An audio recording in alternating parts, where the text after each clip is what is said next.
Y hemos visto ayer de una forma resumida que era importante que entendiéramos qué significa la imagen y la semejanza de Dios en el ser humano. Significa un código moral de conducta que tenemos escrito en el alma. Tenemos conciencia de que tenemos que morir. Tenemos la tendencia a adorar algo o a alguien. Por eso yo les decía ayer que el ateísmo es una ideología que no se puede sostener filosóficamente. Y el siglo XX estuvo poblado, como en ninguna otra época en la historia, de ateos. Antes del siglo XX, Blaise Pascal, filósofo, matemático francés, cristiano. Newton, cristiano. O sea, todas las grandes mentes científicas. El mismo Einstein dijo, Dios no juega al universo con los dados. Fueron cristianos o por lo menos creían en Dios. Pero llega la influencia del racionalismo de Alemania y de Francia, bueno, más bien la brujería de Alemania y el racionalismo francés a Europa, a las universidades norteamericanas, y comienzan a influenciar durante todo el siglo XX el ateísmo.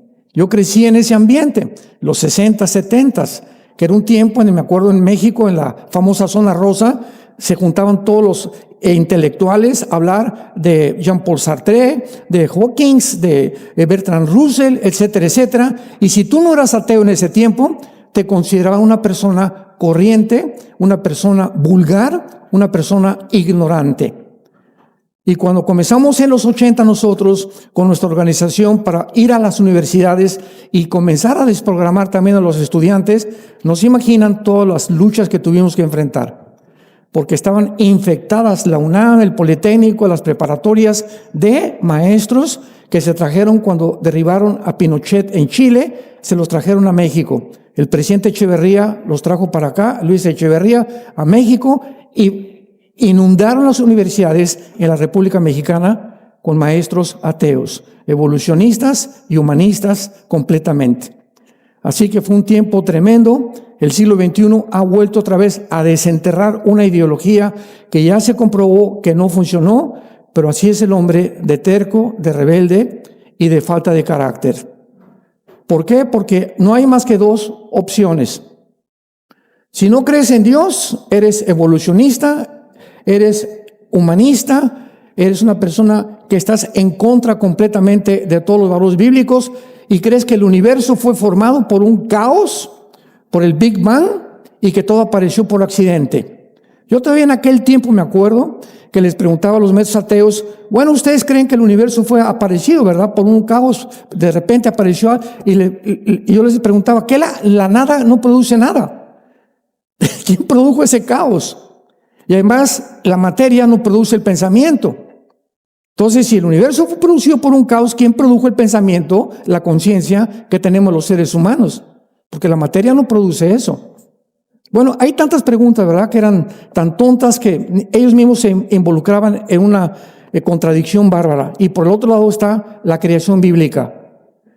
Y en la creación bíblica nosotros tenemos, escúchame con mucho cuidado, en el lado del ateísmo, evolucionismo, hedonismo, etcétera, etcétera, no existe una sola prueba científica, una sola a favor de la teoría de la evolución. Porque hasta este momento no ha habido la prueba de una mutación de una especie a otra especie. Gracias al ADN que fue descubierto en 1954 por el Dr. Watson y el Dr. Crick, premios Nobel de Medicina, que descubrieron la élite del ácido desoxirribonucleico o el ADN.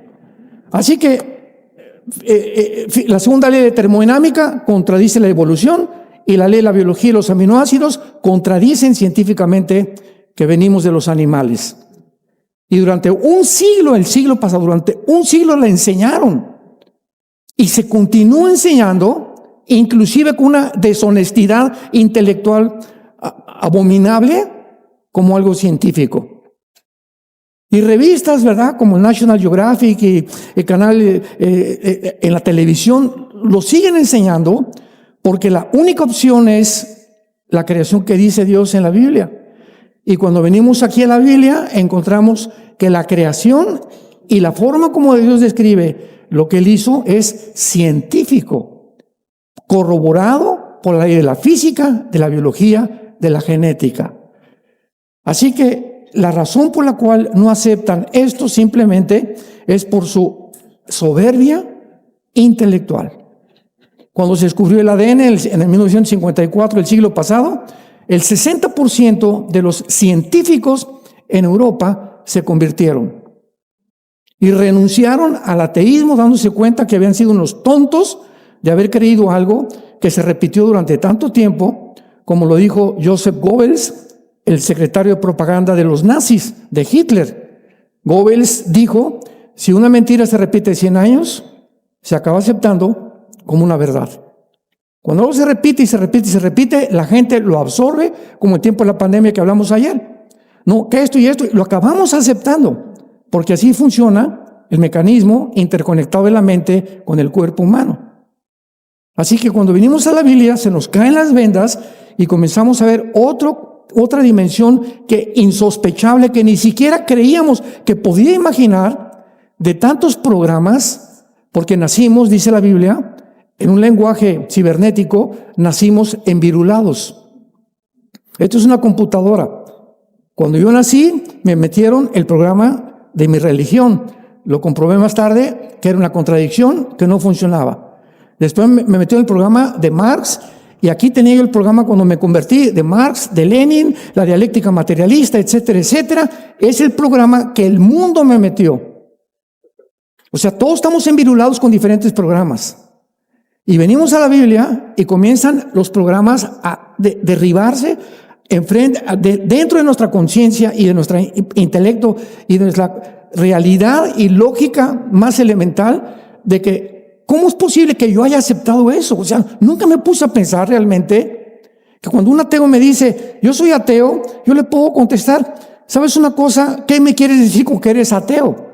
Pues que no creo en ninguna fuerza externa, en ningún Dios, etcétera, etcétera. Muy bien, le digo, si tú no crees en nadie, ¿quién te va a dar las leyes de la moral y de la ética? Me contesta el ateo, yo, tú eres Dios entonces. ¿Ve la contradicción? O sea, al decir no hay Dios, te haces un Dios al negar que estás sujeto a una fuerza externa que existe pero que no conoces. Pero tú no puedes decir que no puedes, el momento de decir, es que yo no creo en nada, pero creo en mí mismo, pues te estás haciendo un Dios. Y le creíste la mentira de la serpiente en el huerto del Edén. Serán como dioses y ustedes pueden determinar el bien y el mal. Qué maravilloso es que podamos venir a la Biblia. Ábranla en el capítulo 1 del Génesis. Continuamos viendo algunos pasajes muy importantes aquí.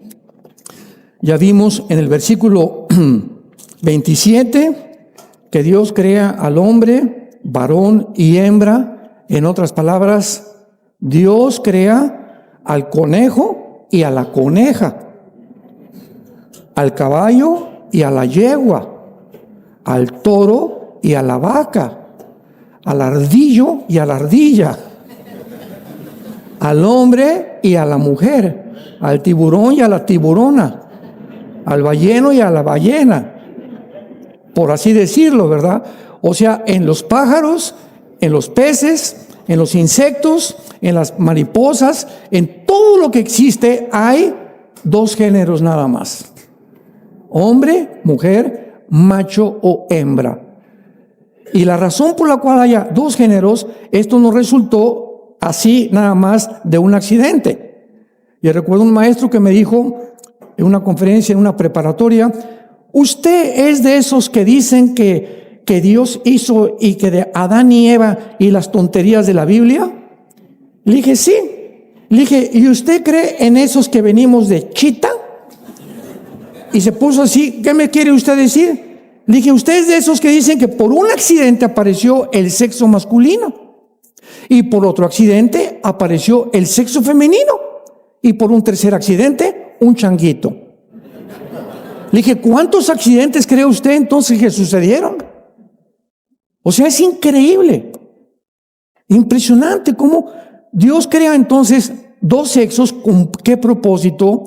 Con el propósito de que en este mundo, en este planeta, nos unamos, hombre, mujer, conejo, coneja, etcétera, etcétera, caballo, yegua, y unamos y podamos producir Y esta ley de la producción se encuentra desde el Génesis, capítulo 1, versículo 11 y 12. Escuchen, en la Biblia, señores maestros que nos acompañan, científicos que nos acompañan, genetistas, biólogos, hasta 1860, escucha, hasta 1860, Mendel,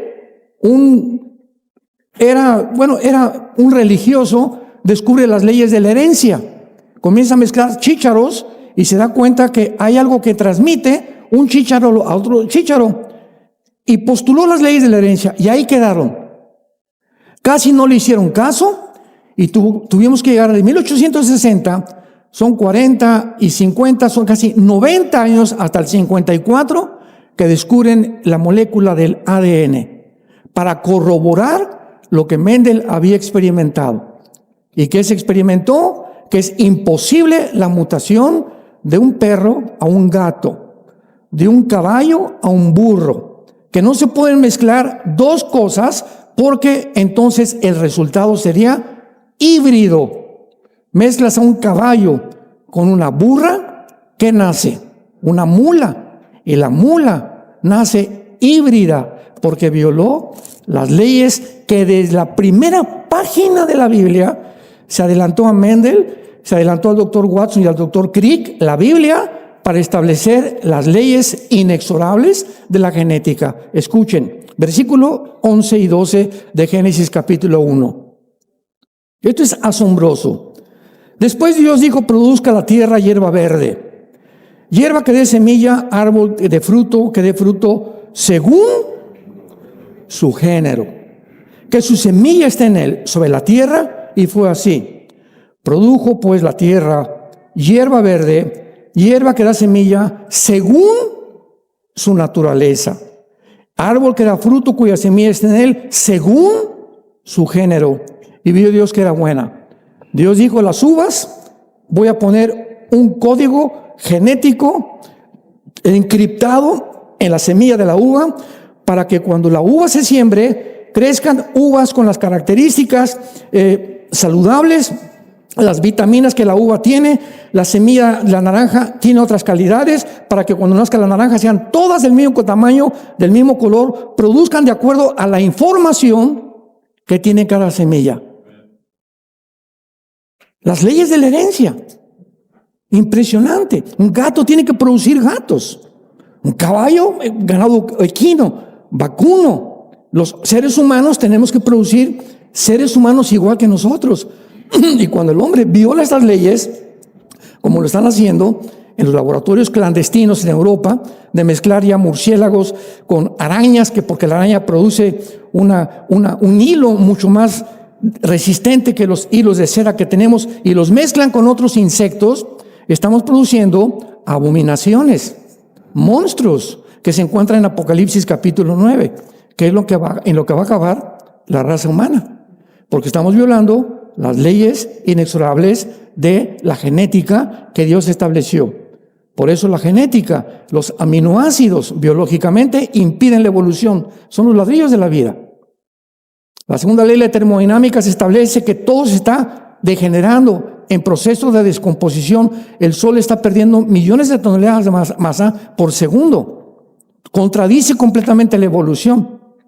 Entonces llegamos a un libro excepcional. Un libro que si tú caes de rodillas y le dices: Señor, estoy buscando la verdad. Creo que en esa cruz pagaste por mis pecados. Si tú realmente eres la verdad y eres la respuesta a todas mis incógnitas que no voy a encontrar en ningún hombre, ni en Mahatma Gandhi, ni en Mahoma, ni en ningún papa, ni en ninguna virgen, en nadie más que en el Hijo de Dios, te pido que entres a mi vida. Es todo lo que tienes que hacer. En Génesis 2, versículo 7, encontramos otra prueba científica de la creación. Y veamos la creación del ser humano. Génesis 2, versículo 7. Entonces Jehová Dios formó al hombre del polvo. ¿De dónde venimos? Del polvo de la tierra. Si venimos de la tierra, en la tierra está nuestra medicina. Nuestra medicina está en las plantas, nuestra medicina está en las frutas, nuestra medicina está caminar descalzos en el pasto, Nuestra medicina está en la naturaleza. Y todo lo que el hombre mete a través de la alopatía y las medicinas, y Monster, y Red Bull, y bebidas, etcétera, etcétera, Coca-Cola, que es la favorita de ustedes. Y cuando buscamos medicamentos a través de otros medios que el hombre no conoce y que están en los árboles, en las plantas, en las raíces, en la naturaleza, es porque Dios nos hizo pegados a la tierra. Porque venimos de la tierra. Nuestro cuerpo físico humano tiene que recibir. Yo no puedo comer nada que la tierra no haya producido. No puedo beber nada que la tierra no haya producido. Y si lo hago, me comienzo a intoxicar. Comienza a beber Coca-Cola en un mes, tienes más de medio kilo de azúcar en tus riñones. Luego estás, me siento cansado, fatigado, o ya no tengo ganas con mi esposa, o me siento así que me duermo por todos lados. Estás intoxicado. ¿Por qué? Porque se acumula todo en los riñones y comienzas a perder la sensibilidad para poder producir la energía que tu cuerpo necesita con los alimentos que Dios creó. Y el cristiano, ¿quién es? Una persona que aprende otra vez a comer y a beber. Más ensaladas, más frutas, jugos verdes, todo lo que sea verde, todo lo que sea verde, todo lo que sea verde, coliflor, brócoli, etcétera, etcétera, plantas, todas esas cosas son las que te van a producir la energía que tu cuerpo necesita. Y continúa Dios, y sopló en su nariz. El ser humano ya está aquí, ahí Adán está en su cuerpo del polvo de la tierra, pero todavía no tiene circulación de su sangre, está como un robot. Y de repente Dios infunde dentro de nosotros, no lo hizo en los caballos, ni lo hizo en los orangutanes, ni lo hizo en los chimpancés, lo hizo en el ser humano. Y el ser humano recibe el aliento, el espíritu divino, que en ese momento nos hace conscientes de que no estamos solos en el universo, que hay una eternidad, que la vida no lo es todo y que hay algo muy trascendental, muy lejos de nosotros, que nos lleva a adorarlo, que nos lleva a inclinarnos y a saber que hay una autoridad moral, un legislador moral que tiene que imponer lo que es bueno y lo que es malo desde allá arriba. No nos deja a nosotros la alternativa de que decidamos qué es bueno y qué es malo. Como lo vimos ayer, se llama relativismo. No, pues lo tuyo es verdad, para mí no es verdad. Bueno, entonces cada quien que haga lo que le dé la gana. Pero la Biblia contiene verdades absolutas. El hombre recibe el Espíritu de Dios y dice la Biblia, el hombre se convierte en un ser viviente, en un epej shai, en el original hebreo, que significa un ser capaz de poder llegar a comprenderse a sí mismo, discernir el propósito por el cual vive, cuál es el resultado para que pueda este hombre tener relaciones con el sexo opuesto, cómo el hombre debe tratar al sexo opuesto, cómo el sexo opuesto debe tratarnos a nosotros, cómo podemos educar a los hijos, cómo debo administrar mi negocio, y nos deja todo el manual para poder sobrevivir en el mundo principalmente del siglo XXI. Por eso les dije, dichosos ustedes que han venido a este seminario a recibir la palabra de Dios. Entonces, aquí está el hombre. Y lo más importante es que después de que Dios crea al hombre, dice la Biblia, versículo 8, planta Dios un huerto en el Edén. El Edén era un pedazo limitado de terreno. No era todo el mundo del Edén. Era un pedazo, no sabemos, de tal vez 20, 30 kilómetros o 5, 10 acres. Era un pedazo limitado. ¿Cómo lo sabemos?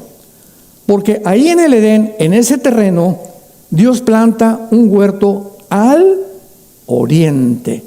O sea, el Edén tenía el norte, tenía el sur, el oriente y el occidente. Pero Dios escoge en toda esa masa de tierra un lugar específico para ahí construir lo que se llama el paraíso terrenal. Un lugar perfecto, un lugar donde no había pecado, Un lugar donde el ser humano podía desarrollarse conforme a lo que Dios y por lo cual lo había creado. Y después de que lo pone ahí, no le dijo a Adán, mira, ahí está una hamaca y hazte una limonada y vas a vivir tranquilo. No, lo primero que le da a Dios, le dice en el versículo 15, tomó pues Jehová Dios al hombre, lo puso en el huerto de Edén para que lo labrara y lo guardara. Qué extraño. En primer lugar, Adán, tienes que trabajar. Pero en ese tiempo él no sudaba, ni la tierra ofrecía resistencia al trabajo de Adán. Metía la pala a Adán y muy suave la tierra funcionaba, todo funcionaba sin que el hombre tuviera que sufrir. Pero qué interesante que diga, no solamente quiero que trabajes la tierra, cuando venga el milenio vamos a regresar otra vez a la agricultura, sino que también lo cuides. ¿Lo cuides? ¿De quién? No había ni cucarachas, no había nada que pudiera asaltarlo. Entonces, esto nos habla claramente que no éramos los únicos habitantes ahí en el Edén. Y lo vemos ya en el capítulo 3, que en el capítulo 3, después de que Adán le dice, cuida la tierra, labra la tierra, le trae a todos los animales a Adán. Eva no había nacido. Eva todavía no había nacido. Y es Adán a quien Dios le encarga la responsabilidad al varón de trabajar, de cuidar, de velar, de poner nombre y de llevar el liderazgo en la familia que muy pronto se iba a formar.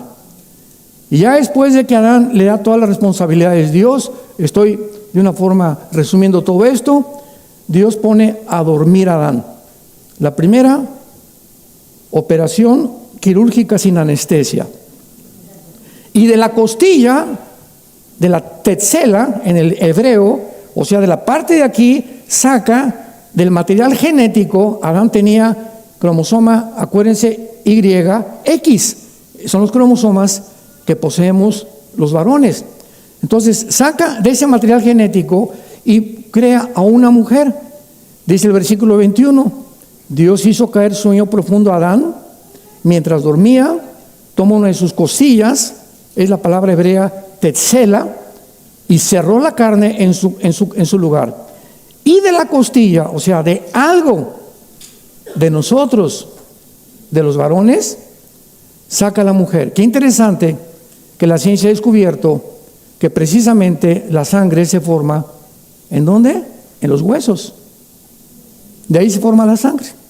Y la sangre es la vida del cuerpo, de acuerdo a la Biblia, porque la vida del cuerpo se encuentra en la sangre. Y ahora en el siglo XXI, cualquier persona que quiera saber de qué está enfermo, en la sangre te pueden detectar el cáncer, diabetes, problemas de todo tu cuerpo, todo se encuentra en una biometría hemática o exámenes más profundos de la sangre.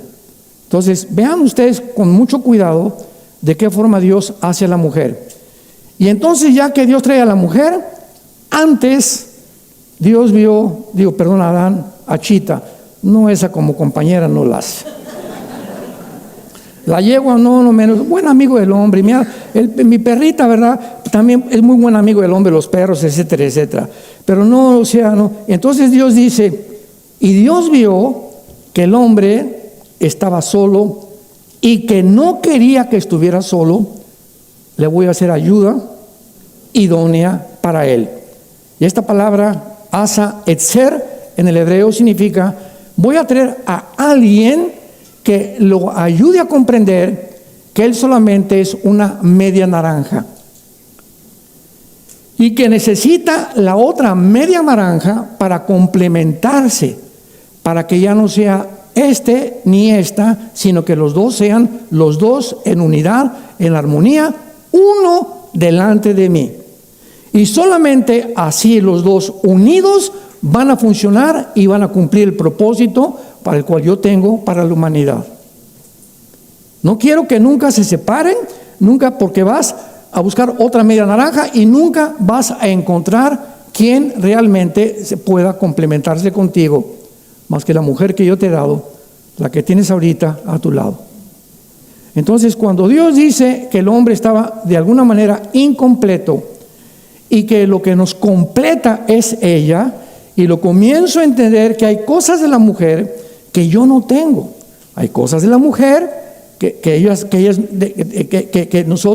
no tienen de nosotros. Entonces, cuando viene esta complementación de las dos partes del naranja y formamos la unidad, todo lo que me hacía falta lo voy a aprender de ella, y todo lo que yo soy, ella lo va a aprender de mí. Y cuando un matrimonio después de, no se toma unos 5 o 10 años, otros 15, en mi matrimonio particular tomó como 15 o 20 para que Marta y yo nos entendiéramos, hasta que yo ya era cristiano, pero digo, todavía apenas estaba desarrollándome, ¿verdad? Pero había tantas cosas en mi vida que yo era porque el hombre es más vanidoso y más vanidoso que las mujeres. ¿Sabían? Somos más vanidosos y más soberbios que las mujeres. Aunque no te guste, lo vamos a comprobar. Y nos cuesta mucho trabajo.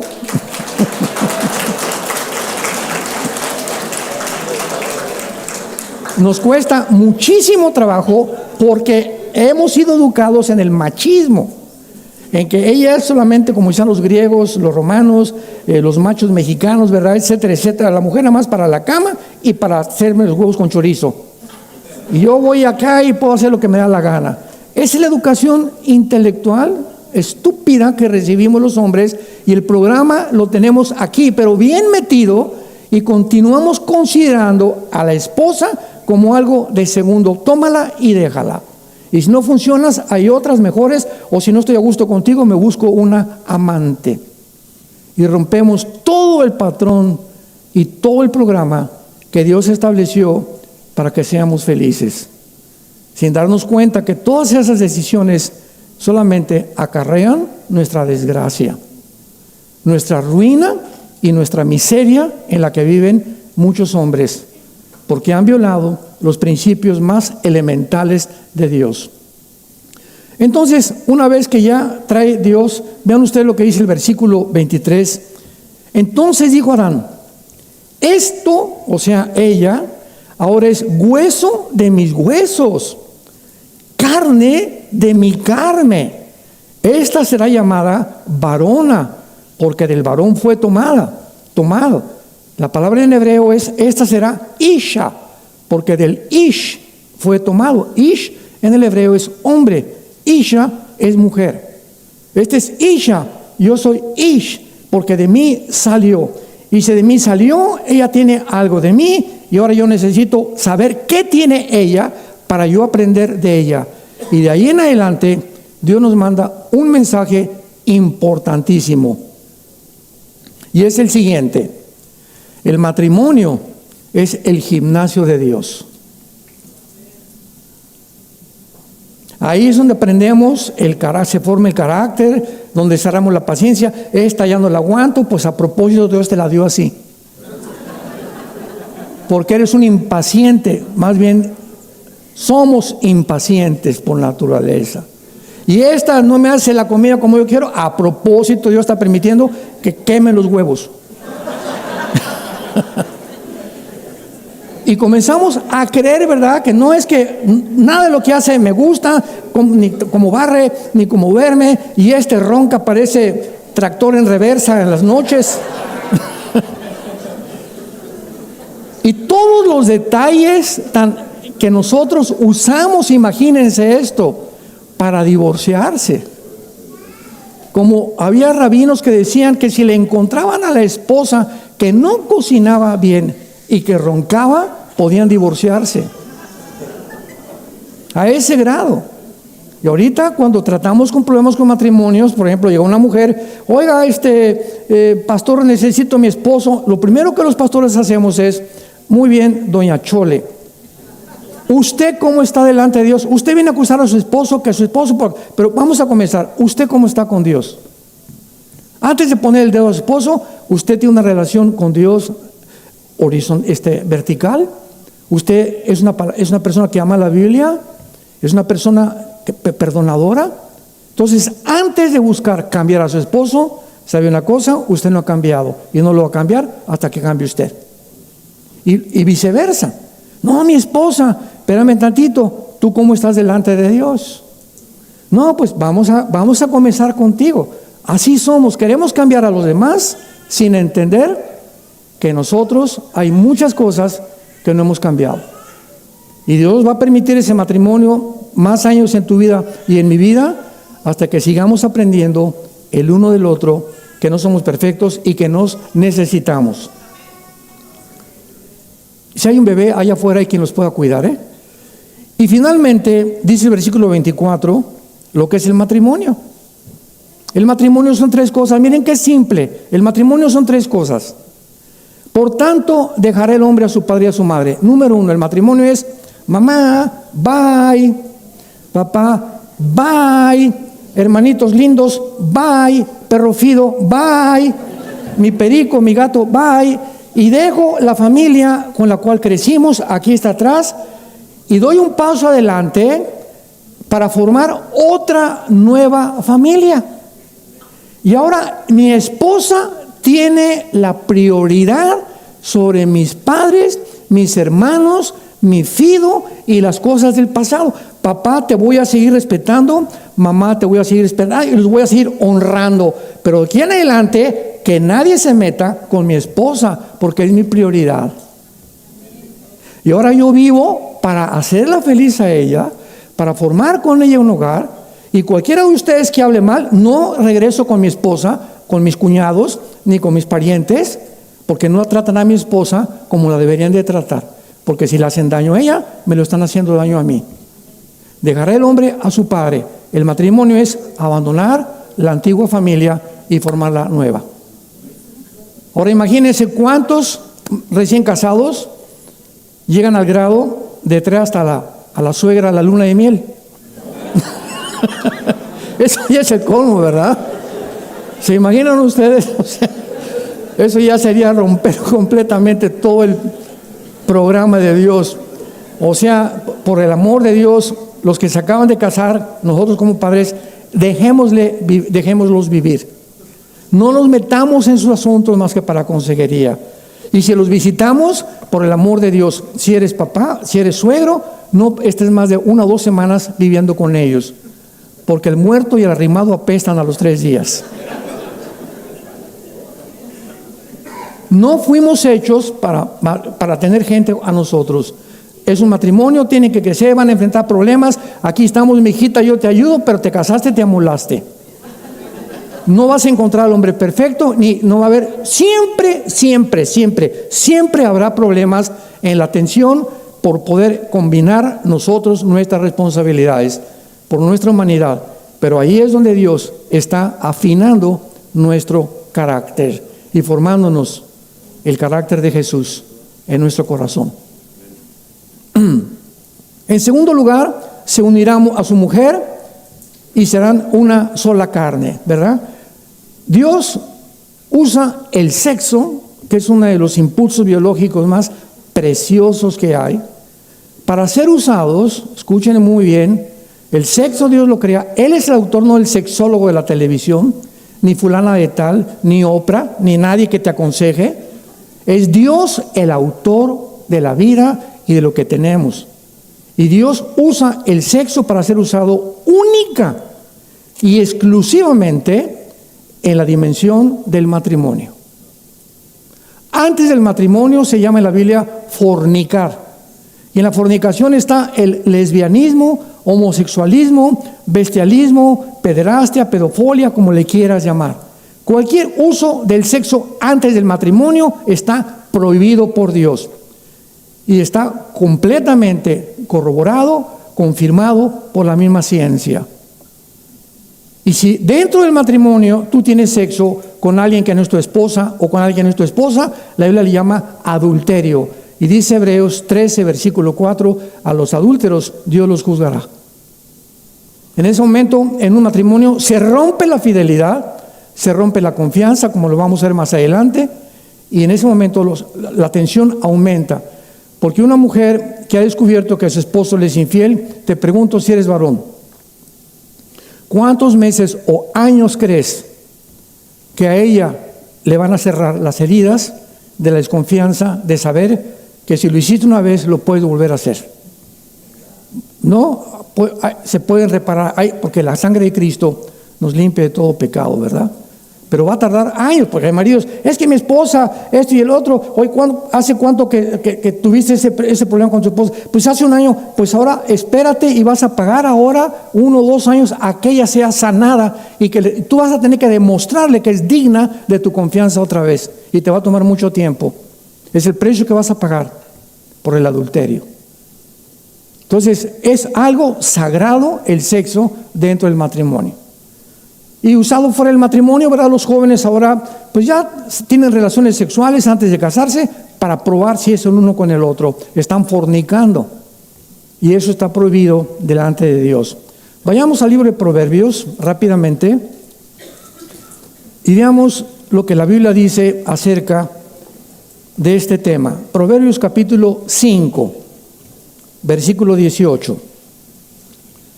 Proverbios 5, 18. Sea bendito tu manantial, alégrate con la mujer de tu juventud. Está hablando de tu mujer, de tu esposa. Como sierva amada y graciosa gacela, sus caricias te satisfagan en todo tiempo. En su amor recréate siempre. ¿Y por qué, hijo mío, andarás ciego con otra mujer? ¿Por qué vas a perder la razón, la estupidez de creer que puedes irte con una mujer y que te va a ir bien? ¿Por qué? ¿Por qué vas a abrazar el seno de la extraña? Porque los caminos del hombre están delante de los ojos de Jehová, y Él considera todo lo que estamos haciendo. Prenderán al impío sus propias iniquidades, y retenido será con las cuerdas de su pecado. Morirá por falta de corrección y errará en lo inmenso de su locura. Dios le llama al adulterio una verdadera locura. Ahora vean Proverbios 6, versículo 32 y 33. Mas el que comete adulterio es falto de entendimiento. O sea, ¿qué es lo que hace una persona en querer, o un hombre? Y pues ya, sobre todo, ¿verdad? Cuando llegas a los 60, 70 años, muchos creen viejo verde, rabo verde, como le llaman en México. No, pues todavía la pego, la mesera se me quedó mirando. Con la cara de zanahoria que tienes. Está buscando dinero, hombre. ¿No se imaginan ustedes en Estados Unidos la cantidad de muchachas a nivel universitario que andan con senadores y con gente política, porque les pagan la carrera y les pagan el departamento y las ayudan a recibir el título universitarias, y se venden al mejor postor? Esto es por todos lados. El que comete adulterio es falto de entendimiento. Corrompe su alma el que tal hace, heridas y vergüenza hallará, y su afrenta no será borrada. Porque los celos son el furor del hombre, y no perdonará en el día de la venganza. No aceptará ningún rescate, ni querrá perdonar, aunque multiplique los dones. El área sexual es el área de las más peligrosas, donde Satanás va a atacar principalmente al varón.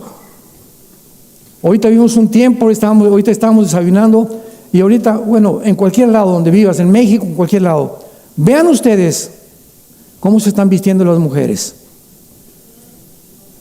Antes minifalda o shortcitos, ahora traen mallas pegadas que parece que no traen nada, y se les transparenta todo. Así entran a desayunar como si nada. Y una vez a los hombres,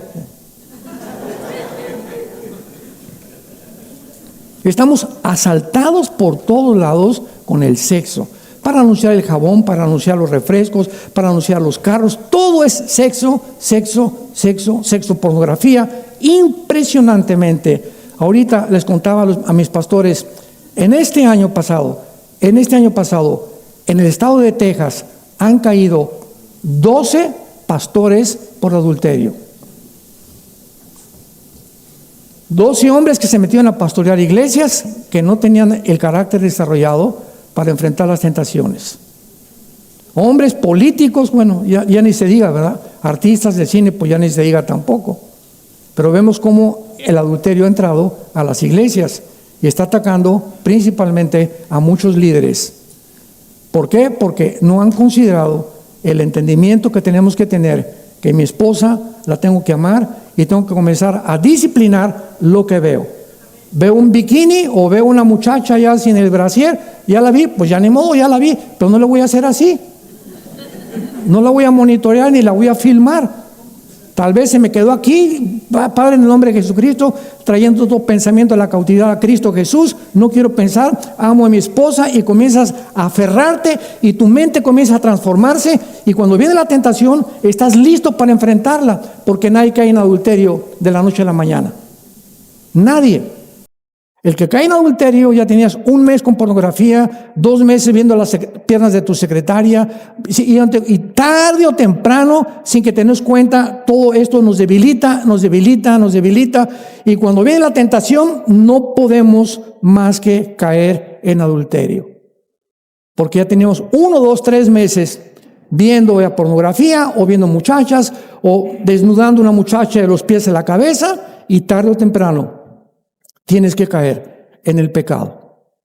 Pero nada es repentino, todo es un proceso mental que comienza a, como dicen, comienza a corromper por dentro, sin que nos demos cuenta, nos comienza a minar la fuerza que Dios nos quiere dar para vivir para nuestra esposa y para nuestro esposo también. Ahora veamos nosotros la responsabilidad del varón en Deuteronomio capítulo 4, un consejo que en el Antiguo Testamento Dios le dio a los líderes de Israel ya en otro tema. Todas estas verdades, santos de Dios, son esenciales para nuestra mejor comprensión de la diferencia entre el hombre y la mujer, entre las funciones que Dios ha establecido para nuestro bienestar. Dios nos quiere bendecir. Dios nos quiere bendecir. El que no sacrificó a su hijo, sino que lo entregó por nosotros, ¿no nos dará todas las cosas? ¿Por qué somos tan tontos? ¿Por qué hemos de creer que nos va a ir mejor así, violando las leyes de Dios? De ninguna manera. Dios no tomará por inocente al pecador. Lo que sembramos lo vamos a recoger. Metamos esto en nuestra cabeza, comencemos a transformar nuestra manera de pensar ya, a tomar en serio el matrimonio y la familia. Y no te imaginas, no nos imaginamos cómo nos quiere bendecir Dios. Dice Deuteronomio 4, versículo 39 al 40. Aprende pues hoy. Fíjense lo que les dice Dios a Israel. Aprendan. 2, reflexionen en su corazón que Jehová es Dios arriba en el cielo y abajo en la tierra y no hay otro. Me paro aquí.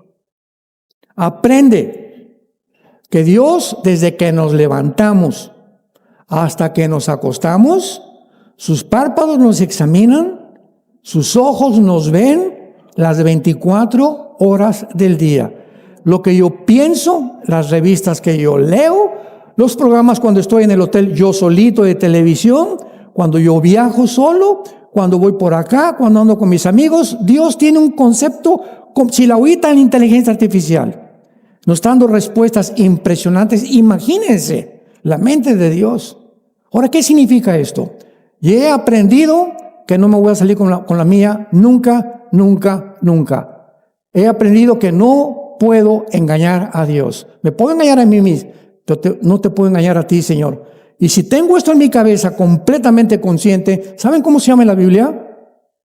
El temor de Dios. ¿Qué es el temor de Dios? La conciencia que Dios me ve.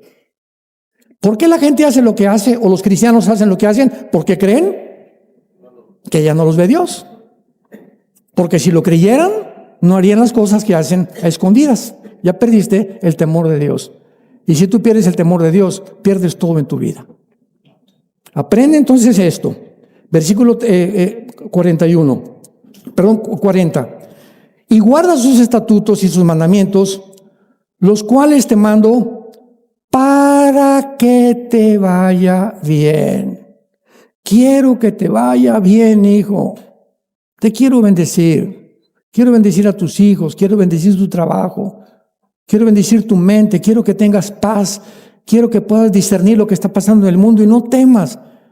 Creer en Dios, crean en mí. En la casa de mi Padre muchas moradas hay. No se turbe vuestro corazón ni tenga miedo. No teman, manada pequeña. Entiéndelo. Para que te vaya bien y a tus hijos después de ti y prolongues tus días sobre la tierra que Jehová tu Dios te da para siempre. Dios nos muestra entonces, ¿quieres que te vaya bien? Obedéceme. Obedéceme. Y comencemos en la casa con la esposa y con el esposo. No lo acuses, mi esposo, ¿y tú qué? Mi esposa, ¿y tú qué? Vamos a examinarnos y vamos a darnos cuenta en qué área estamos fallando en la vida para que pueda yo apuntar el dedo, porque cuando yo apunto el dedo y lo hago así, 3 dedos me apuntan a mí. No se nos olvide eso, ¿verdad? No, tú, y hay 3 que te apuntan a ti. Dicen Gálatas, cuando tú acuses a alguien, considérate a ti mismo, no sea que tú estés peor. Pero considera que tú eres mejor que los demás, porque en ti ha entrado lo que se llama el fariseísmo. Yo no soy como las prostitutas, yo no soy como el Chapo, yo no soy como los traficantes. Bueno, yo tengo mis defectitos, pero no soy así, malo no soy. Y ahí caemos en una prisión tremenda y nos encarcelamos cuando comenzamos a creer que nosotros estamos fuera del peligro, porque el que piensa que está firme, mire que no caiga. ¿Por qué caen? Porque creíste que estabas firme. Y estabas señalando siempre a tu esposa o a aquel, yo no soy como esa de la iglesia, y mira esa por aquí, por allá, y comenzamos a poner los dedos como los fariseos, sin examinar nuestras vidas delante de Dios. Y finalmente, vemos nosotros que en el momento en que Dios le da al varón la responsabilidad del matrimonio, la responsabilidad de los hijos, la responsabilidad de trabajar, es porque Dios, cuando entró el pecado, lo vamos a ver mañana, el pecado rompe completamente el vínculo entre el hombre y la mujer, y ahora viene un juicio sobre Eva, un juicio sobre Adán, y las consecuencias de ese juicio, y la forma del plan de redención, como Dios tiene preparado, para que volvamos otra vez a la posición original, donde estamos mi esposo y yo tan compenetrados y nos comprendemos a tal grado que ya no tengo que decirle, acuérdate que yo soy el varón y me tienes que respetar, te tienes que sujetar a mí. Ya no tengo que llegar a ese punto porque ella voluntariamente se sujeta. ¿Saben por qué se sujeta? Porque ella ve que yo estoy más sujeto a Cristo que ella.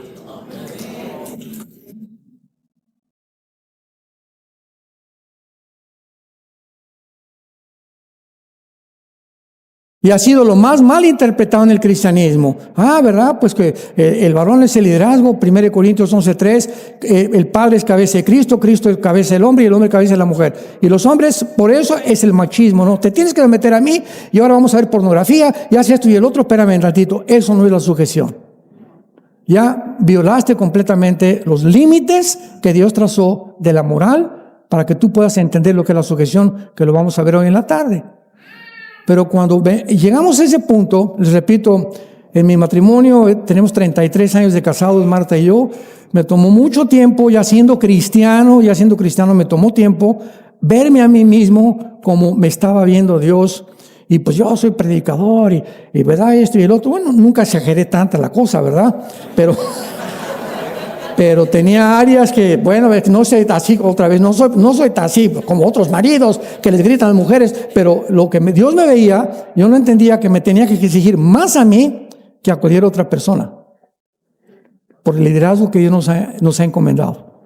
Al que mucho se le da, mucho se le demandará. Tengamos cuidado cuando Dios te bendice con dinero, cuando Dios te bendice con una casa bonita, con una familia bonita, porque te lo va a demandar Dios. En la proporción en la que Dios nos bendice, Dios nos demanda más fidelidad. ¿Saben por qué? Para darnos más.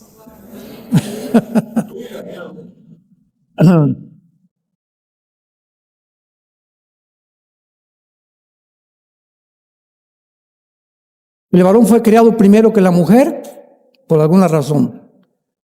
El origen de la mujer es el hombre y no viceversa. Número 2, el varón se le da la responsabilidad de labrar y cuidar al huerto del Edén, no a la mujer. La orden de no comer el árbol del bien y del mal se la dio Dios a Adán. Eva todavía no nacía. La mujer es criada para ser ayuda idónea del varón, para ser su complemento, su amiga, su amante, mi esposa. Es todo lo que yo necesito en la vida. Y si yo creo que puedo tener a alguien que la pueda suplir a ella y tener a alguien que es mejor amigo que mi esposa, mi matrimonio no anda muy bien. Mi mejor amiga tiene que ser ella. Y el mejor amigo para ella tengo que ser yo. Y si no lo soy, tengo que buscar la manera de poder agradarla y entender, platicar con ella. Vemos que la comunicación es el imprescindible en un matrimonio. Ojalá que no haya muchos matrimonios aquí que ya tienen 5 o 10 años de casados, pero viven como si estuvieran divorciados. Todavía siguen juntos, pero no se hablan, casi no platican, casi no se entienden. Hay una barrera emocional ya entre ustedes. Se tratan automáticamente porque viven juntos, pero en ustedes ya no hay amor, ya no hay cariño, ya no hay deseo de crecer. ¿Por qué? Porque han abandonado su primer amor, porque no han comprendido claramente el significado para Dios. Es el varón a quien se le ordena nombrar los animales. Es el varón que le pone el nombre de Eva, no Eva le pone el nombre al hombre. Y Dios hace al hombre responsable del pecado y no la mujer. Esto es irónico. ¿Quién pecó primero, Adán o Eva? ¿Quién? ¿Ya ven? No, la mujer, ella fue la que nos dio la manzana o la uva o lo que haya sido, ¿no? Que no, la Biblia no lo dice. Pero en Romanos 5:12, el apóstol Pablo dice: porque el pecado entró al mundo por un hombre y por el pecado vino la muerte. Entonces, qué interesante que la Biblia dice que aunque ella fue la primera que falló, lo vamos a ver más tarde, es a nosotros a quien nos hace responsables. Esto es muy interesante. Entonces, nosotros, ¿verdad?, somos los responsables en el hogar de que en mi hogar no va a entrar la pornografía. En mi hogar se va a respetar. Si tienes un hijo de 15, 18 años, Panchito, este hogar nunca vas a entrar con drogas, ni con marihuana, ni con cocaína.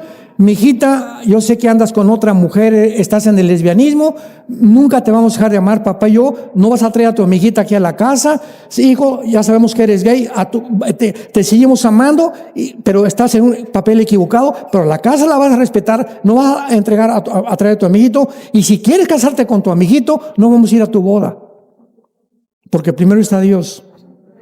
Me amarás con todo tu corazón y con todas tus fuerzas, y a tu prójimo como a ti mismo.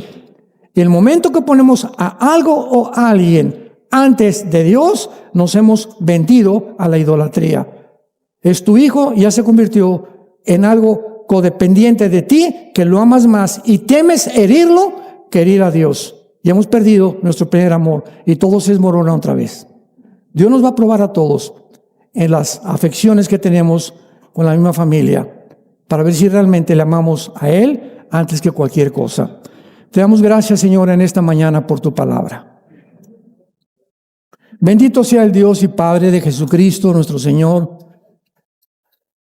que nos ha hecho renacer para una esperanza viva, por medio de Jesucristo entre los muertos, en una herencia incorruptible, inmarcesible, reservada para nosotros en los cielos, que somos guardados por el poder de Dios mediante la fe.